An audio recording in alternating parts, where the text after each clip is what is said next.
Good morning, everyone. This is ZASLOW Show 2.0. It is a Monday morning, the 31st morning of October, the first episode of ZASLOW Show 2.0, the debut episode of ZASLOW Show 2.0. Good to have you aboard here.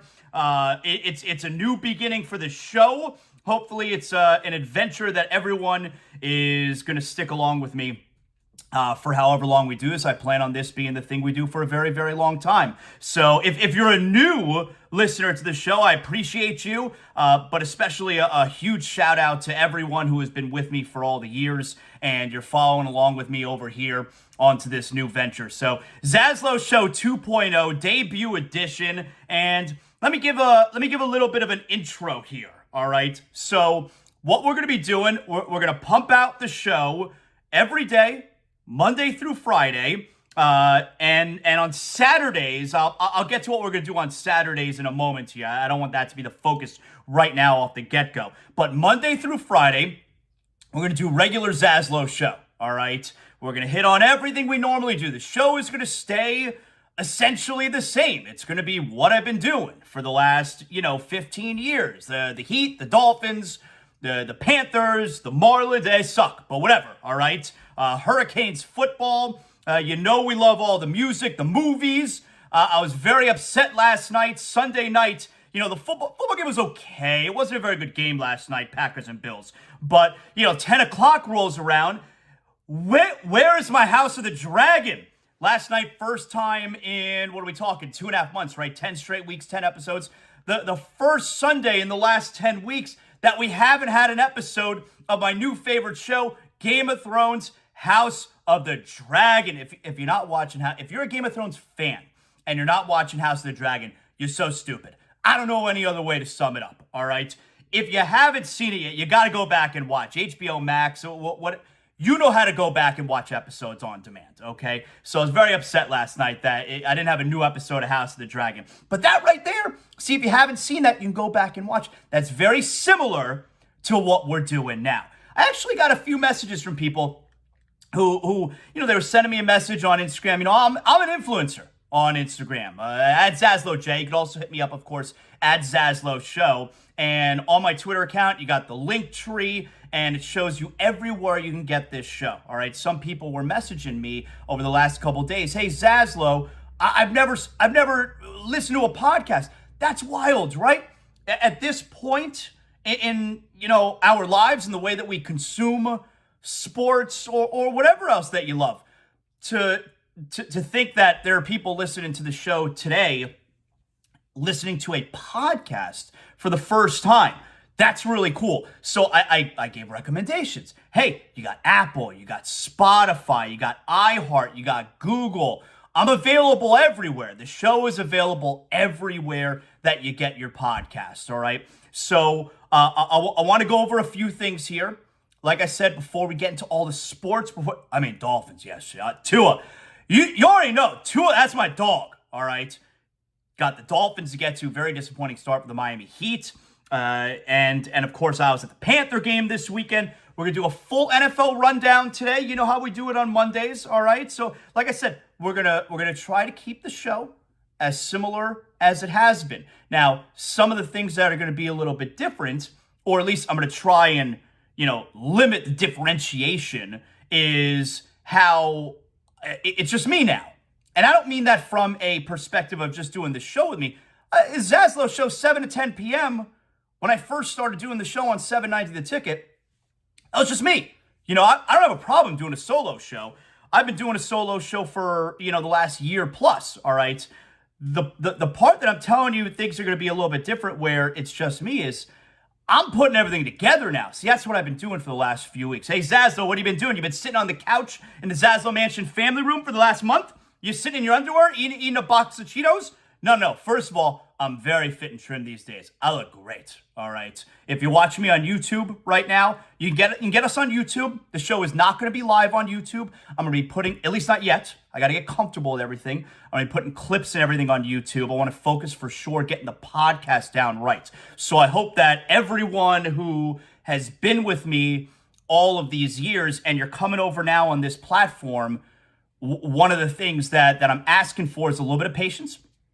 And what I mean by that is I'm hoping that my audience, I love you a long time. I'm hoping that my audience is a little bit patient with maybe some hiccups that could come along the way. I'm recording the episode and then I'm going to upload it immediately. I'm pretty sure it's going to upload fast. The idea is to get it out every morning, before noon, every day, Monday through Friday. And as far as, audio features, that kind of deal, I'm hoping you hang with me, a little bit of patience, because like I said, I'm doing this on my own now. I started out as a producer for Boog Shambi. That's my dog. I started out as a producer for Boog Shambi, and I used to do this kind of stuff where I'm doing the editing and all that stuff with producing. I haven't touched any kind of editing tools in like 15, 16 years. So no, I've not been sitting on the couch in the ZASLOW Mansion family room for the last month doing nothing. I've been reading and I've been learning and I've been trying to get to a point where I'm comfortable with everything. And that point is today. Now, I do want to mention, so a few days ago, it was the middle of last week, Wednesday, right? Last week, I announced, hey, big announcement, ZASLOW Show 2.0. You see the logo. We're doing the show every day, Monday through Friday, every morning, uploaded on all your podcast platforms. Wherever you get your podcasts, you search ZASLOW Show 2.0, ZASLOW, whatever you want. You know the drill. You subscribe, you hit the like button. Hey, leave a comment. If you would leave a comment, I'm pretty sure that's a really good thing for me. So comment, hit the like button. I think that's really good when you do that. So do that, and I love you a long time. But I put out the message last week that, hey, ZASLOW Show 2.0 is starting up. And I'm so grateful and super humbled because right after I sent the message, I got a call from my friends at Anidjar and Levine Accident Attorneys. I mean, unbelievable, unexpected, and super. And I say unexpected because, like, I don't know, I'm not expecting, businesses to come running to me and say, hey, ZASLOW, we want to get on board. We can't wait to be a part of your show. Maybe I'm being a little naive when it comes to that. I don't know. But I guess I don't see it that way. And Anidjar and Levine called me immediately. Hey, we are behind you 100%. We want to be part of the show. I'm like, you want to be part of the show? I want you part of the show. So Anidjar and Levine, Accident Attorneys, they are the title sponsor of ZASLOW Show 2.0 from day one. All right, day one, they're with me, and I appreciate that. All right, I would send any of my family, any of my friends to Anidjar and Levine if you got any kind of accident, any kind of personal injury you're dealing with, you've been in an accident. Anidjar and Levine, Accident Attorneys, call 800-747-FREE. That's 800-747-3733. My guys, Mark Anidjar, Glenn Levine, Ellie Anidjar, they're a staple in our community. You can trust them. And I'm so humbled and grateful to have them aboard here. So again, Anidjar and Levine, Accident Attorneys, 800-747-FREE. That's 800-747-3733. I cannot recommend highly enough going to see them if you're dealing with any kind of accident, and just how proud and honored I am to have them as the title sponsor moving forward from day one of ZASLOW Show 2.0. All right, so for folks who haven't been keeping track, I put out some messages on social media, YouTube, and Instagram Live. I was doing some Instagram Lives. And I pretty much went through what happened. Hey, ZASLOW, why aren't you on 560 anymore? Why aren't you on 790 anymore? And I mean, look, I don't have anything bad to say about the company, Odyssey. I don't have anything bad to say about the stations. People are stunned when they hear that I was there for 18 years. 18 years. This is the first time I've had to adapt and do something different. Although it's not really doing something different. I'm still doing the ZASLOW Show. And I'll circle back to what is different about that in a second. But I was there 18 years. I'm grateful for a lot of things. I'm grateful to a lot of people, from the radio station. I already told everybody how grateful I am to Joe Rose, who his recommendation to the station back then, was run by John Wiener, who we know is Stu Gatz. And I got 18 years out of Joe Rose's recommendation. 18 years. So I'm super grateful for everything. It just means that it's a new start. It's a new chapter. And like I said, when I went through everything last month, a lot of people were angry. Oh, ZASLOW, I can't believe they did that to you. You take all that anger and now you just apply it to this show and you follow me here and like it's all good. So, you really shouldn't care at this point because your boy is back. I'm back. You can listen to me whenever you want, on demand. You were hitting the subscribe button before to the podcast. Hit the subscribe button now to the podcast. So it really doesn't affect your listening habits. I'm back, all right? So you're able to listen to me now the way you were listening before. Spotify, Apple, iHeart, Google, everywhere you get your podcasts. Go subscribe on the YouTube channel as well. And I'll owe you a long time, all right? So we're going to do this every day. I'm back, baby. I'm back. Now, I will tell you, last night trying to go to sleep, even during the day, last few days, really nervous. Yo, ZASLOW, are you nervous? What are you nervous about?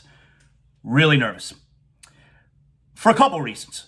The first one is that I'm really excited to hear the response today from me being back and people being able to experience and enjoy this new way of listening to my show, this new venture. So I'm excited for the response.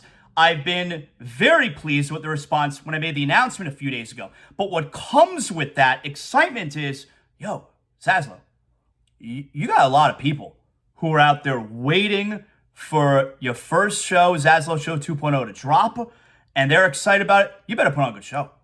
So I got a little bit of nerves there. And it's like, well, why would I be nervous? I've been doing this show. I've been doing ZASLOW Show for almost 2 decades now. Why would I be nervous? I haven't done the show in a month. It's been over a month since I've done a show, and I've gone a week, maybe even 2 weeks if I took like a really long vacation. I used to accrue those vacation days. I've never gone a month in between doing shows, so I'm a little bit nervous because I feel like maybe I'm gonna be a little bit rusty. You guys can let me know if I'm rusty. So I feel like maybe I'm gonna be a little bit rusty, and at the same time, do I want to be rusty when people are coming to me with all this excitement to hear a great show because you're supporting me and maybe you miss me a little bit. So you combine those and like, I'm really nervous today. All right. So I hope you hang with me. But anyway, that's how I wanted to start the show today. I wanted to do a little bit of explaining, tell everybody what's going on. So Monday through Friday, we're going to pump out the show every morning. And the idea is we're going to get it uploaded before noon. So you're getting in the morning and you got something to listen to kind of get your day started. And I really appreciate everyone. So again, at ZASLOW Show on Twitter, ZASLOWJ on Instagram. And of course, make sure you subscribe, you download, you like, you comment. I think comment is a good thing. I think the algorithms, you asked me what an algorithm is. I have no idea. But I think the algorithms, they really like when you like and you comment on the podcast. So let's do that. Okay, let's get after it here. So we got to get to the Dolphins first. Let's get to brass tacks here. Your Miami Dolphins, 5-3 now. Here's the big takeaway from the game. Now, I'm not going to sit here the day after beating the now 1-6 Detroit Lions. I'm not going to sit here and pump my chest out and tell you, hey, Miami Dolphins, they kicked the crap out of the Lions. Now, first of all, they didn't kick the crap out of the Lions. You'd like them to. They didn't kick the crap out of the Lions. And a Lions team that the last, 2 weeks, they hadn't done any kind of scoring. I mean, they have 6 points against the Cowboys the week before. They didn't do much the week before that. And they come out 5 for 5 their first drives, and they score on all of them. So I'm not going to sit. And by the way, the Detroit Lions defense been giving up 32 points per game. The Miami Dolphins scored 31 yesterday. So I'm not going to get out here, excuse me, and pump my chest out. Oh, man, Dolphins, amazing yesterday. No, Dolphins did exactly what they were supposed to do yesterday. And there were things that were really frustrating things about that game yesterday. But the takeaway from that game yesterday is I'm so happy for Tua. Oh, my God. Tua's my dog. You know that. I am so happy for Tua. He deserves all of the success. Like that game right there, when he was drafted, that was the type of game. 80% completions, almost 400 yards passing, 3 touchdowns. Should have been a fourth. I mean, they shortchanged Sherfield. Should have been a 4th touchdown. 3 touchdowns, no interceptions. And here's something that you also feel really good about his performance yesterday. So you go back last week when he returned against Pittsburgh. He didn't look that good. Matter of fact, probably should have thrown 4 interceptions. Steelers just dropping interceptions all over the place. But now we can look back at that game and say, first game back, rusty. Maybe he's thinking, maybe he's thinking a little too much about the concussion issues. I mean, I know he put his head down. He'll run a linebacker over. He doesn't care. But first game back from the concussion, rusty. We could say that now because yesterday, I don't remember a single pass that was almost intercepted. Every decision he made was great. I know the Detroit Lions suck and they have the worst defense in the NFL, but he did exactly what he was supposed to do against the worst defense in the NFL. The big takeaway from the game yesterday is that Tua had a phenomenal game, and this is the franchise quarterback you've been waiting for. We don't have to have this discussion anymore. It doesn't mean that Tua's not going to... Look, Tua goes up against a big-time defense, and hey, Chicago's defense next week, a big-time defense. Doesn't mean that Tua's not going to go up against a big-time defense and have a game that he struggles. I mean, look at Josh Allen last night. Packers defense is nothing to write home about. Josh Allen struggled. He was not good last night. There are going to be games that even the best quarterbacks are not great. But at this point, Tua's such a great kid. What a good kid. At this point, it's pretty, unless you're so dug in to your stance that Tua's not the guy. He's never going to be a big-time NFL quarterback. The Dolphins got it wrong. They should have taken Herbert. If you're still anti-Tua, you're more interested in being right than you are the Dolphins being good. And I don't believe most Dolphin fans are like that. Because I know there's a part of the fan base, the Dolphin fans are rooting against Tua. No, they're not. They just believe that he's not the guy. They're still going to root for him. They would love to be wrong, but they don't believe he's the guy. With me with the Miami Heat, Kyle Lowry stinks. I'd like to be proven wrong. Doesn't mean I'm not rooting against Kyle Lowry because I'd be rooting against the Heat then. I want the Heat to do well. And the only way this Miami Heat team is going to do well is if Kyle Lowry plays some kind of decent basketball this season. I don't think it's going to happen. I want to be wrong. I care about the Heat being good more than I care about being right. Same thing here. I don't believe the majority of Dolphin fans who are anti-Tua. I think they want to be proven wrong. And at this point, if you're not in on Tua, you refuse to see it. You're more interested in being right than you are the Dolphins being good. That's a shame. Now, I don't think there are many of you out there who feel that way. I don't believe that. But if you are, that's a shame. Super happy for Tua. Number one, because it means that the Dolphins are going to wind up being really good. And number two, because I love being right. You know I've been a Tua guy from day one. And I love being right. Now, something else that I want to bring up. This is a storyline that I made before the season started. I think it's a valid question. It's something I had asked guests on the ZASLOW show. And we're going to have guests on the show, all right? Not going to have guests every day, but we're going to have guests on the show. And every time that we have a guest on the show, that will always be uploaded to the YouTube channel, all right? That's easy. We're always going to upload the guest on the YouTube channel. Portions of the show, for now, we'll put up on the YouTube channel. But for now, the podcast is the most important thing. And eventually, I know people are like, yo, ZASLOW, you got to do what Big O does. And Big O reached out to me. Really nice of him. I appreciate that. But, Big O's been doing this for a little bit. I'll get to that place where I'm comfortable with that. I know he does the show on YouTube live. He's live. I'm not live yet. All right. We'll get there. All right. We'll get there. But interviews will always be on the YouTube channel. We'll always put those up there. Anyway, so something that I brought up before the season started was if the Dolphins have success, if Tua is successful, remember, before the season, I asked if Tua and the team have success, does Mike McDaniel get more credit than Brian Flores gets blamed? That's an important question.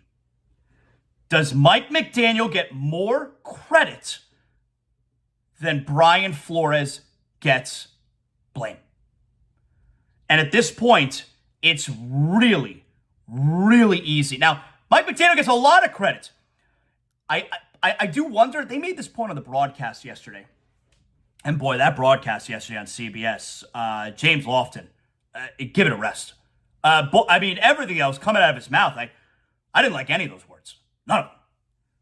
But they did make the point yesterday. One of the things that I thought made sense, one of the very few things that I thought James Lofton said yesterday during the game that made a little bit of sense.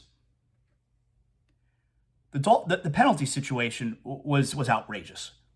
And they had a bunch of pre-snap penalties. Motion, procedure, all that stuff. And he made the point, the Dolphins use so much motion that is likely contributing. And it's still relatively new, I guess. I mean, we're 8 games in. We're just about at the halfway point. But all of the motion is creating sometimes some confusion, or maybe not necessarily confusion, but the timing is off because of all the motion, and you're getting a lot of pre-snap penalties. That's something that obviously comes with the territory of Mike McDaniel and the creativity and the offensive plays he's calling, all right? I don't know how they fix that. That's above my pay grade.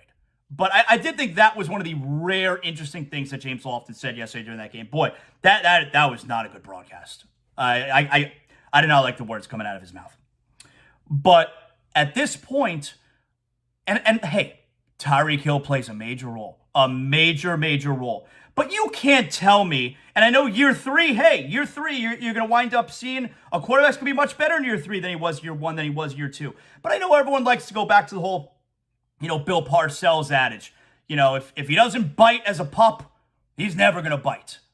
Meaning that if Tua didn't show you these flashes as a first-year player, as a second-year player, you're never going to get it. Well, that's clearly wrong. And that's where some of the blame needs to go to Brian Flores, because this offense stunk the last couple years. Absolutely stunk. And sometimes you may say, hey, they're professionals. They get paid a ton of money. You shouldn't have to baby them. This shouldn't be a factor. Some players need to be coached a certain way.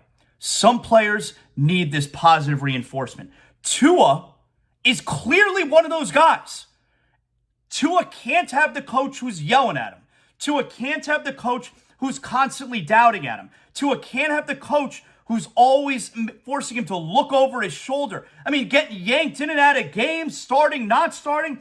This kid that we're seeing so far this year, there were some games that he wasn't starting. Brian Flores deserves a serious amount of blame. Not that he wasn't a good coach, because I liked Brian Flores as a coach. But he did not know how to handle a quarterback. Brian Flores, different offense coordinator every year, can't hold on to a coach, probably has a difficult time getting along with people. That's not a snitching ass, Brian Flores. That's clear at this point. But Brian Flores did a very poor job in putting the quarterback, the most important piece of this franchise. Brian Flores was wrong about him and did a very poor job putting that piece in a position to succeed. And that's a failure as a head coach. Even if overall as a head coach, I liked him. I thought he did a good job. All of that is now overshadowed because he did not put the most important part of the franchise in a position to succeed. That's a poor job.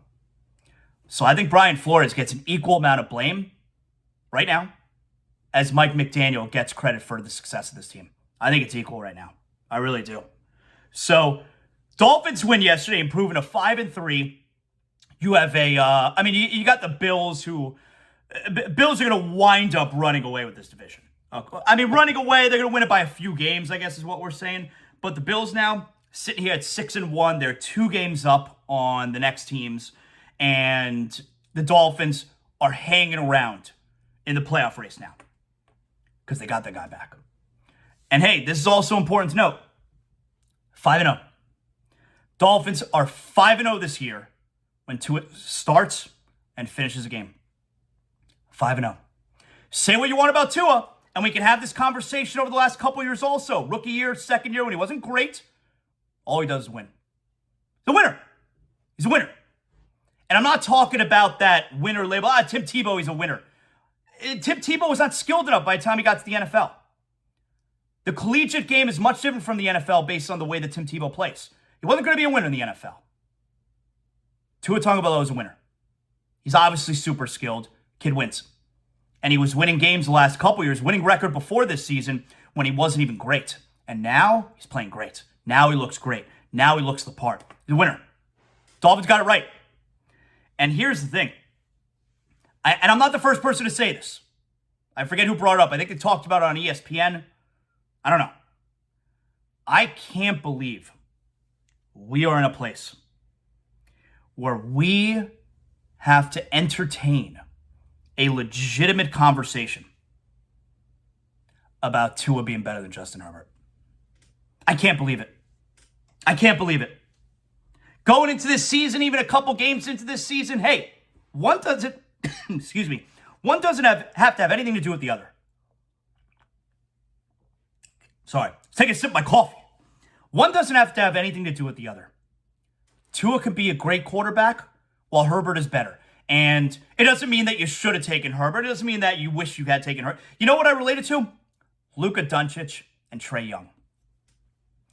What was it, 4 or 5 years ago, whatever it was. Luka Doncic and Trae Young were traded for each other. Remember, number 3 pick, number 5 pick. Hawks took Doncic at 5. Mavericks took 3. Mavericks took Trae Young at 5. It was a prearranged thing to make the trade. There you go. We all know Luka Doncic. He might be the best player in the league, but we all know Luka Doncic is better than Trae Young. But Hawks fans aren't sitting around saying, oh man, we got that one wrong. Wish we had Doncic over Trae Young. No, Trae Young's their guy, and they love him. He's awesome. Doncic is better, but the Hawks fans not sitting there saying, I wish we had Doncic instead. We should have went with him. They're not doing that. Even though we can all agree, we can all admit Doncic is better. That's how I was looking at the Tua-Justin Herbert conversation going into this season. Tua can wind up being great. He's not going to be better than Justin Herbert. But the point is, if Tua's great, we're not going to sit here saying we should have taken Herbert even though he's better. I wish we took Herbert. No, Tua's our guy. I like our guy. We can win with him. We don't need the other guy. Our guy's great. Even though he may not be as good as that guy, our guy's great. He's our guy. I don't wish we had the other one. But now, and there'd have been nothing wrong with that being the scenario. But now, I can't believe we're actually in a place where we can have a legitimate conversation whether or not the Dolphins got the better quarterback. And I think we can have that legitimate conversation. Now you may be saying to yourself, ZASLOW, oh, look, they got Tyreek Hill. Hey, listen, last I checked, Keenan Allen's an all-pro wide receiver. You got Austin Eckler in the backfield. The Dolphins don't have anything like Austin Eckler. No disrespect to Raheem the Dream. Chargers have guys. Chargers have weapons. And Herbert's really, I think he's really good.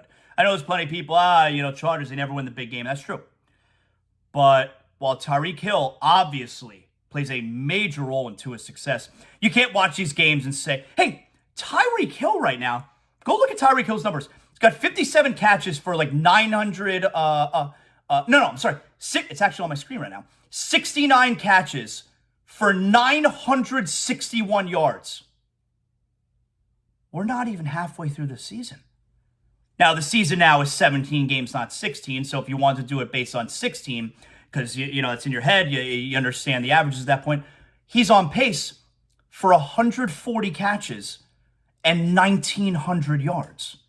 140 catches and 1,900 yards. That's through 16. There's a 17 game too, but I'm giving you a 16 game so you can compare it to, historical averages. You got to give Tua a little bit of credit there, right? It would be by far a career season for Tyreek Hill. And if Tyreek Hill, who comes, come on, nobody here, except for Tyreek Hill, nobody's trying to say that Tua is better than Patrick Mahomes. But if Tyreek Hill has a career season, the question I'm asking on my television right now, Could Tyreek be the first wide receiver to reach 2,000 yards? The answer is yes, because we have a 17 game. I just gave the averages for 16-game season, 1,920 yards. So yes, he can absolutely get 2,000 yards, 17-game season. But if Tyreek Hill has a career season, blows away his other seasons, numbers-wise, you have to give Tua a little bit of credit. Can you give him a little bit of credit? No one's saying he's better than Patrick Mahomes.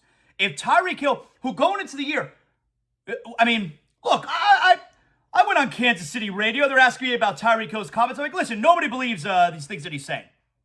Maybe Tyreek Hill did believe it. Maybe Tyreek Hill wasn't just pumping up his quarterback. Maybe Tyreek believed everything that he was saying. Maybe Tyreek Hill knows what a great quarterback looks like. I mean, right?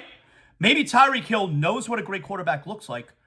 And maybe he was actually telling you what he really believes in regards to Tua. If Tyreek Hill becomes the first wide, the record is Calvin Johnson, 1946, which is just ahead of Tyreek Hill's pace for 16 games. That number was set for Calvin Johnson in a 16-game season.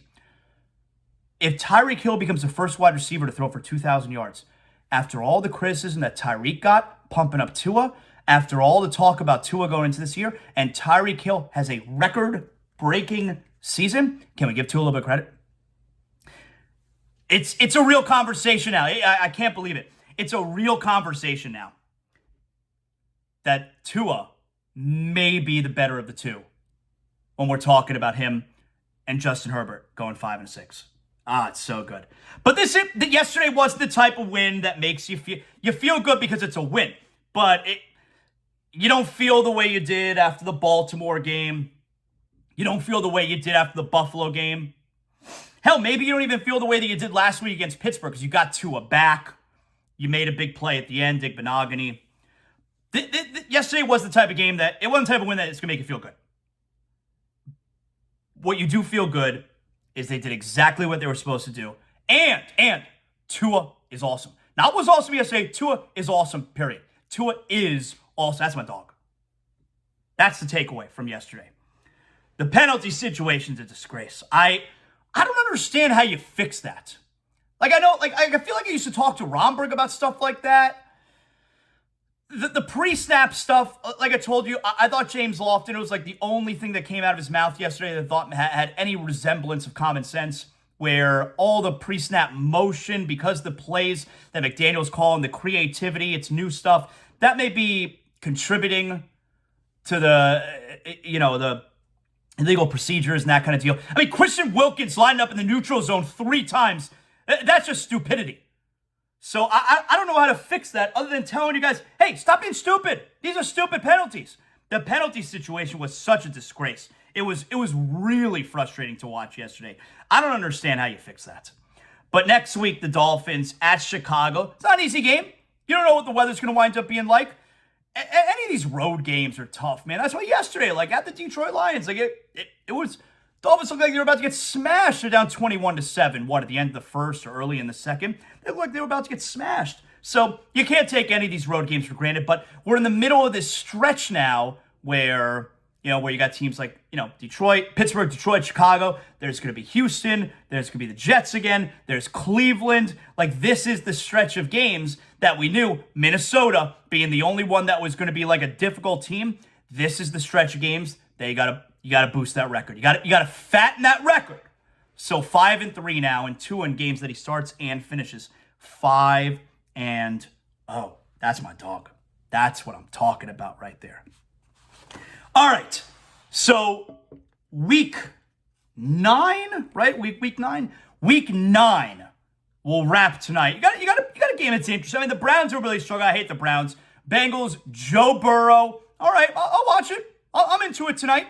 Browns, Bengals. That's going to wrap up Monday Night Football. That's going to wrap up Week 9 tonight. You got the fantasy football. I got a lot on the line for fantasy football tonight. I mean, nobody cares about your fantasy football team or mine, but I'm just saying, got a lot on the line with the fantasy football tonight. That's going to wrap up Week 9. But you know how we do it on Mondays. There was a lot of action yesterday in the NFL. Let's get to our Week 9 NFL rundown. Okay, we'll start things off Sunday morning, yesterday morning, you know, if you woke up bright and early, you got your coffee, and hey, I got a little London football action. I got Denver Broncos, Jacksonville Jaguars. Broncos win 21-17. They get a late touchdown from Latavius Murray on the ground. The Broncos, they are now 3-5. The Jaguars are 2-6. I think one of the bigger takeaways from this game is, I know everyone likes to focus on Russell Wilson, but Trevor Lawrence kind of stinks. And I know it's like, all right, hey, it's only year 2, Zaz. Trevor Lawrence was supposed to be amazing, a can't miss right away. Like, we were talking about him the way we were talking about Peyton Manning before the draft. Andrew Luck. Trevor Lawrence was supposed to be amazing right away. Lawrence yesterday, 18 for 31, 133 yards, a touchdown, 2 interceptions. He kind of stinks. So Denver wins yesterday, 21-17. How about yesterday? Controversy in Atlanta. The Falcons win in overtime, 37-34 over Carolina. The Falcons are now 4-4. The Panthers drop to 2-6. DJ Moore catches a bomb, like a Hail Mary type play with just seconds remaining in the game to tie it at 34. But Joel Pinheiro misses the extra point because DJ Moore, after catching the touchdown pass, takes off his helmet, celebrating. You can't do that. Dummy, you can't do that. If I'm a Panther fan, I mean, the season they're in the midst of, and that's what ends up going down. You can't celebrate with your helmet on. Who cares? Celebrate with the helmet on. So you get the 15-yard penalty. Pinheiro misses the extra point. Now, does that excuse Pinheiro for missing a field goal in overtime? No. And then the Falcons get a field goal in overtime. They win the game 37-34. They're now 4-4. They're right there at the top of that putrid NFC South. That's putrid. All right, moving on. Dallas, a 49-29 win against the Chicago Bears. Dallas now 6-2. Dak looked more like Dak. Ezekiel Elliott, he didn't play yesterday. Not a good look. Tony Pollard, 14 carries, 131 yards, 3 touchdowns on the ground. Zeke is not having a bad year, but he doesn't have the worst. Tony Pollard does. So Dallas improves to 6-2. Chicago, they drop to 3-5. Minnesota, a 34-26 win over Arizona yesterday. Cardinals stink. They're 3-5 now. Kingsbury, come on, this is your last year. Everybody knows it. Minnesota improves to 6-1. I'm not surprised at Minnesota. I felt they were going to win that NFC North division. Didn't think the Packers were going to stink this bad. I thought they'd be average. But Minnesota, 34-26 win. How about DeAndre Hopkins, though, for Arizona? You know, if you're a fantasy football owner for DeAndre Hopkins and you were stashing him on your bench, you drafted him, waiting for the 6-game suspension, he's as advertised. 12 catches, 159 to touchdown. So good for him. But Minnesota, they're now 6-1. They have the best, second best record in the NFC. New Orleans, one of the shockers, maybe not a shocker, because Vegas is maybe the most disappointing team in the NFL this year. I mean, is McDaniel going to be one and done? Was McDaniel one and done when he was the coach in Denver? Is McDaniel going to be one and done in Vegas? They lose 24-0 against the Saints team that stinks. Saints are 3-5. Vegas drops to 2-5. Alvin Kamara looked like Alvin Kamara. 9 catches, 96 yards, 2 touchdowns, 18 rushes, 62 yards, touchdown on the ground. Fantasy football owners for Kamara, they finally got a huge performance. They're very happy. But Vegas, Carr, Devontae Adams, McDaniels, terrible. 24-0. All right, moving on. The New England Patriots, in a game that the Dolphin fan hopes both teams can lose. Not both teams tie, both teams lose. I don't know how you would accomplish that. We're hoping both teams would lose. It didn't happen. New England wins 22-17. The Patriots are now 4-4. The Jets drop to 5-3. That's the result you want if you're a Dolphin fan, because now you pull even second place with the Jets, although they own the tiebreak right now. Zach Wilson. I know that Zach Wilson get a lot of criticism. Second year. What's this, his third game back, fourth game back this year? I haven't watched enough Zach Wilson to be able to tell you that I think he stinks. Zach Wilson, 20 for 41, 355, 2 touchdowns, 3 interceptions. But the Patriots win, and Mac Jones had like the most Mac Jones average can be quarterback performance. Mac Jones, 24 for 35, 194 yards, a touchdown, interception. He's not even average. He's a bottom 5 quarterback in the league. I told you this. He's had the most average kind of game you could possibly have. Patriots win. Philadelphia, 35-13 over Pittsburgh. The Eagles, the lone undefeated team, 7-0. Steelers dropped to 2-6. A.J. Brown, 6 catches, 156 yards, and 3 touchdowns. Tennessee, raise your hand if you knew Tennessee was 5-2. I want to raise my hand. Tennessee, 17-10 win over Houston. They're 5-2. Houston's 1-5-1. I hate that one at the end, the tie. It's very confusing. Derrick Henry, 32 rushes, 219 yards, 2 touchdowns. Again, I'm going to say it again. Raise your hand if you knew Tennessee was 5-2. Nobody knows. You know now, but nobody knew before. Washington, a 17-16 win over Indianapolis. They're a surprise team. They're in the thick of things. Now, they're called the Commanders this year. Washington's 4-4. Indianapolis 3-4. Taylor Heineke. I like Taylor Heineke. 23 for 31, 279, a touchdown interception. San Francisco, with a full week of practice, their brand new shiny toy called Christian McCaffrey. They win 31-14. They've won 8 in a row over the LA Rams. The Niners are now 4-4. Rams are 3-4. Defending Super Bowl champion, having a big-time slump this year. McCaffrey, get this. 18 rushes for 94 yards and a touchdown. 8 catches for 55 yards and a touchdown. 1-for-1 passing, 34 yards and a touchdown. The best player. A touchdown rushing, a touchdown receiving, a touchdown throw. The best player. San Francisco, they win 31-14. Seattle, 27-13 win over the Giants. While I think Vegas is the most disappointing team in the league this year, Seattle's the big surprise, right? They're now 5-3. Giants dropped to 6-2, although you can make that case for the Giants. The part that I like about Seattle being the big surprise is Geno Smith. What a great story. I'm happy for him. Geno Smith, 23 for 34, 212 yards, 2 touchdowns. He's playing great football. Great football. And finally, Sunday Night Football last night. Not a good game. Buffalo beats Green Bay 27-17. The Bills are now 6-1. The Packers are 3-5. Josh Allen, he was not good yesterday. 13 for 25, 218 yards, 2 touchdowns, 2 interceptions, 2 ugly interceptions as well. And that right there is your Week 9 NFL rundown.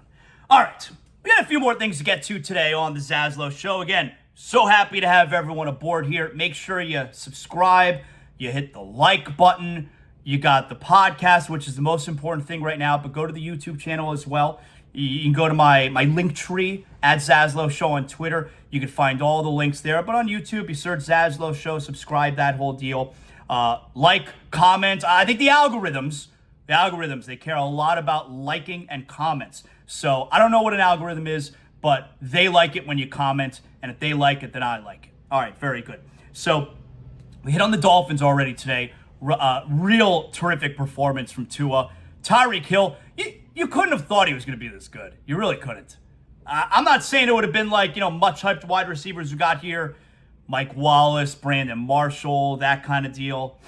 You knew he was going to be really good, Tyreek Hill, but he's like the best receiver in the NFL this year. He's on pace to have the single best year in the history of a wide receiver in the National Football League. You couldn't have expected that. So you feel real good about the Dolphins, and now you can start beefing up this record this weekend at Chicago. This weekend, I got to make my season debut at FLA Live Arena. That's right, Panthers. The Panthers improved to 5-3-1 this weekend. Annoying short little road trip where the Panthers dropped to 500, but now they came back home. 5-3 victory, over Ottawa. You get the game winner with like 3 minutes left from Brandon Montour. Then you get the empty net goal from Matthew Tkachuk. That's my dog right there. I love Matthew Tkachuk. Barkov. I've been looking for Sasha Barkov for the previous 8 games. Finally, I found him. I did like how happy he was because he doesn't get super excited when he scores. He's really humble, and I think he also expects to do well, so he doesn't, get all super pumped and excited. He was really excited when he scored. Happy for him, obviously. The Panthers win 5-3 over the weekend. Panthers power play sucks. There's no other way to sum it up. You got to get that fixed. I know they miss Ekblad on that blue line as far as the power play goes. He's going to be out for a while, so you better figure that out. Panther power play sucks. They're really good 5-on-5. You got to have great special teams. But the Panthers win over the weekend, and next up is tomorrow night at Arizona. The Panthers are actually starting a 4-game trip. Arizona, San Jose, Los Angeles, Anaheim. So tomorrow night, trying to make it back-to-back wins there. And, one other thing I wanted to add. They're probably not going to do it this season because they've already, committed to this. But I don't like the whole deal where it's a different goal song every time the Panthers score. So if you're not aware of what they're doing this year, so they got rid of that Jimmy Eat World song, Sweetness. The song sucks as a goal song. Sucks. So it was a good job the Panthers got rid of that. But what they've done this year is every player has an individual goal song. So whoever scores, they then play that player's song. I don't like it. And there is an element of the Panthers score, everyone gets excited, they're cheering, and then, you're trying to listen to what the song is because you don't know what song that player chooses. So what winds up happening is, instead of everyone getting really excited over the goal, you get excited, and then they get a little bit quiet because you want to hear the song. It's counterproductive. You want everyone to be excited and cheer. You don't want to be quiet to listen. So I didn't think of that before the season started. And maybe the Panthers didn't think of it either. But I think you're realizing that now. So it's counterproductive. I don't think they're going to change it mid-season, but they should consider changing it. They should consider find a goal song like every other. Be normal. Find a goal song like every other team, and you use it when your team scores a goal. So anyway, great game though. Really good crowd over the weekend, especially for a Saturday afternoon against Ottawa. Really good crowd, and you're seeing a carryover from the team being awesome last year, even though it was super disappointing the way that it finished. You're seeing a carryover from last year into this year. The crowd is there. Really great time on Saturday afternoon. All right, now let's get to it. The Miami Heat are back home tomorrow night. The Heat are taking on the Golden State Warriors. The Heat are 2-5.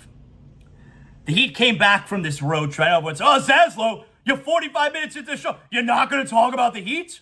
No, we're going to get to the Heat. We saved the best for last. We're going to get to the Heat here. So, the Heat go 1-2 on their trip. They lose at Golden State, and it was a good game. The final score was not indicative of how close that game was. They get a real good win at Portland before that. You knew the Heat were going to come out and play well to start the road trip. Great win at Portland. They were undefeated at the time. But Saturday evening, against a winless Sacramento Kings team, give me a break. Played a really poor first half, got behind by 21. I think they're around 21 at halftime, maybe it was 19. They wind up coming back. They make it a game. I mean, it's a tight game there. They can't pull it out against what was a winless Sacramento team. And I said that, I don't know if I did an Instagram live or I think I uploaded something on the YouTube channel where I said, hey, I don't love this game at Sacramento. It'd be very much like this Heat team to lose at winless Sacramento. The Kings, whether it's in Sacramento or here in Miami, they always give the Heat trouble. De'Aaron Fox, he's a pain in my ass. Love him as a player. Pain in my ass. They always give the Heat problems. And the Heat go 1-2 on that trip. It's such a disappointing start for the Heat. They're 2-5. Tomorrow night's Golden State, who's struggling as well, by the way. Tomorrow night's Golden State, this team realistically could be 2-6 after tomorrow. Now, there is a silver lining to the Heat being 2-5 right now. Is it possible that they get off to this poor start and that forces the front office's hand to make a big move? Yeah, maybe. If you're a Heat fan who's been sitting there saying, they should have done something big, they should have made a move, they run it back. That's not going to work. Got to make changes. It's the first ever season. It's the first season I can ever remember where they literally added nobody. And I don't mean where, they got Jamal Cain. I mean added a player who's going to play. Even if it's just 12 minutes off the bench. It's the first year I can ever remember they added nobody. If you were hoping the Heat were going to make a big move going into the season or do something, and I already told you, I thought the Heat get a failing grade the offseason. I don't know how you could do nothing. Now, it doesn't mean that I thought they were going to have a bad season, and I still don't think they're going to have a bad season. They're going to be fine. Now, you dig yourself this kind of hole. At the end of the year, maybe you only win 43, 44 games. You're like the 6th seed. Maybe you barely avoid the play-in, or if the Heat do have to do the play-in, you're going to look back at this start, and that's going to be really frustrating. But if you're someone that wanted them to make a move in the offseason, a big move in the offseason, that could be the silver lining to the poor start. Is maybe they're going to sit there and say, you know what? We're not going to let this get out of hand. We're not going to sit there like, it's time we got to make a move. We were wrong. We gave it a chance to run it back, and we need some kind of jolt. We're making a move. I'm pretty frustrated with Oladipo. I don't understand what's going on there. And, Zaslow, you know what's going on. Nope. You know the way the Heat operates. It's like the CIA. You can't get any information out there. And I don't understand how he played the end of last year, obviously. Was very good in his role in the playoffs. Played 2 games, I think, in the preseason. And now all of a sudden we're doing return to play conditioning. You can't tell me that there wasn't some kind of setback. You can't tell me that something's not wrong. It doesn't make any sense. Played at the end of last year. Played in the playoffs. Apparently had a good offseason. Played in the preseason a couple games.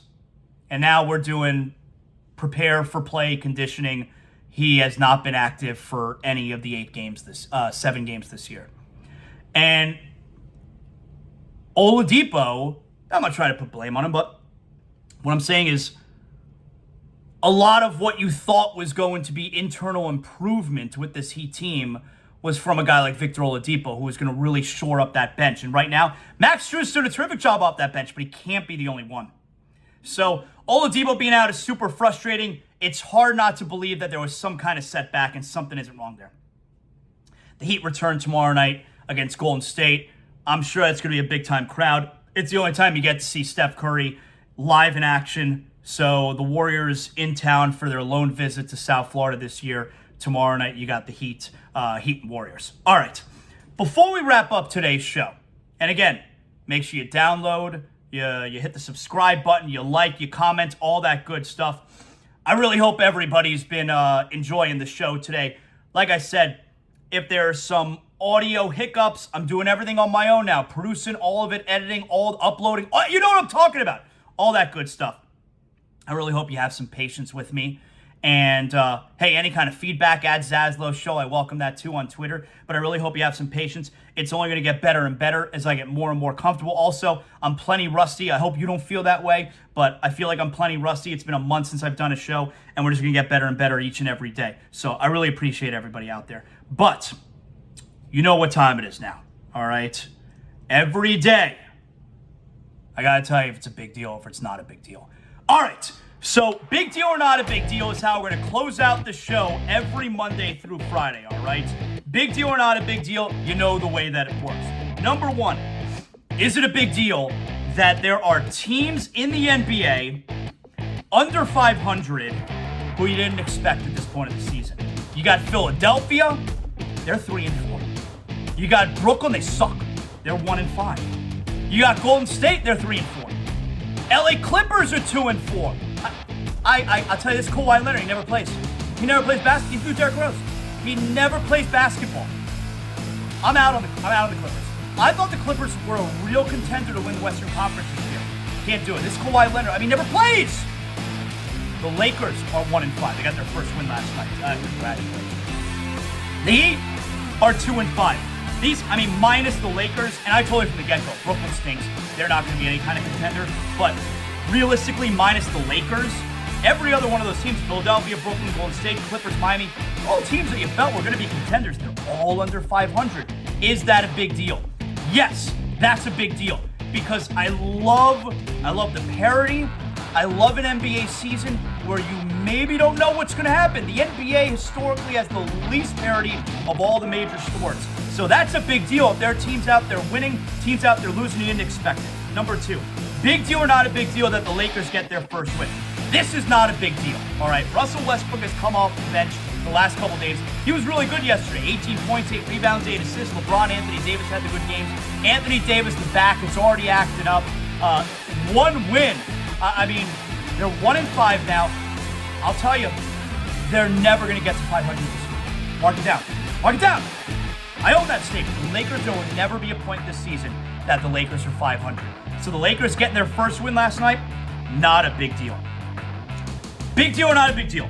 World Series Game 3 tonight, 8:03 p.m. You got Syndergaard on the mound for Philadelphia. I'm into the World Series. Come on. Series is 1-1 right now. Next 3 games are in Philadelphia. It's going to be a raucous crowd. I can't cheer for the Astros. They're cheaters. Don't like them. I have a really difficult time cheering for the Phillies, too. I mean, Philadelphia, it's brutal, fans. Just brutal. They're garbage. So I got a really hard time picking who I'm going to cheer for. We're just watching and trying to enjoy good games. And so far, especially Game 1, fantastic. Amazing Game 1. Great come from behind by the Phillies. So, World Series Game 3 tonight, 8:03. That's a big deal. I'm into that. And finally, I got one more for you guys. Brooklyn Nets owner Joe Tsai puts out a statement, condemns, and wants a sit-down with Kyrie Irving, who might be an anti-Semite. I don't know. Might be. Kyrie Irving had that back and forth, what was it, Saturday night, I believe, with Nick Friedel. Good job out of Nick Friedel. I'm almost 100% sure Nick Friedel is Jewish, so I'm glad he stepped up for the tribe there and peppered Kyrie Irving with all very fair questions about promoting an anti-Semitic book/film. You know I'm out on Kyrie anyway, and I'm especially frustrated with this situation, being a Jewish guy. I'm frustrated with Kyrie Irving taking no accountability for it. I'm frustrated that no other NBA player wants to come out and say something. You know, LeBron James specifically said, he put out a tweet, which you have to agree with, put out a tweet in regards to Robert Sarver. You can't have this type of behavior, whether it's he said, an owner or player in this league. Where's LeBron on this? Hasn't said a single word about anti-Semitic propaganda. That part is really frustrating to me. Really frustrating. And Kyrie takes zero accountability. You know, in one sentence there, after that, in the post-game press conference, he talked about he posts things like this on social media because, his words, he's in a unique position to influence. And then when he was being peppered with the questions from Nick Friedel, he tells you he's no different from anyone else. He plays both sides because he's a dummy. And he doesn't know how to have an actual intellectual conversation about controversial issues. He's not able to properly explain what he's even doing there. He very likely saw, I don't even know if he read this book, saw this movie. He very likely saw it, read a synopsis, like, oh, all right, this sounds like something I can find. He posts it, and then he realizes, wow, this is making people kind of upset, but I'm not gonna back down. I'm not gonna back down. He can't have an actual back and forth about it. He just yells at Nick Friedel that my opinion is no different. You know, don't prop me up, don't dehumanize me. He doesn't know what that word means, by the way. He's using it wrong. But you can't in one sentence say, Kyrie, say, you're in a unique position to influence people. And then when you're being questioned about this, you say, why is this a problem? I'm no different than anybody else. This guy's a dummy. And he might be anti-Semitic. I don't know. Because he hasn't denounced it. All right? This guy's a dummy. And I'm pretty frustrated with that situation. So, yeah, it's a big deal, but I don't think anything's going to come of it. And that's frustrating. All right. That's our show for today. Make sure you download, you subscribe, Spotify, iHeart, Google. You go to the YouTube channel. Make sure you like, you comment, all that good stuff. You can hit me up, of course, at ZASLOW Show. And a huge and special thank you to my friends at Anidjar and Levine Accident Attorneys. You call them at 800-7473. That's 800-747-3733. They are the title sponsor for ZASLOW Show 2.0 from day one. So you're involved in an accident, doesn't matter what kind, you got a personal injury, you call them right away. Tell them ZASLOW told you to call, all right? I send my friends there, my family, I got them on speed dial. God forbid I'm involved in an accident, my family, my friends, I send them to Anidjar and Levine, Accident Attorneys, 800-747-FREE, 800-747-3733. Again, subscribe on all platforms that you get your podcasts. We'll talk to you tomorrow morning on the ZASLOW Show. You know what that means.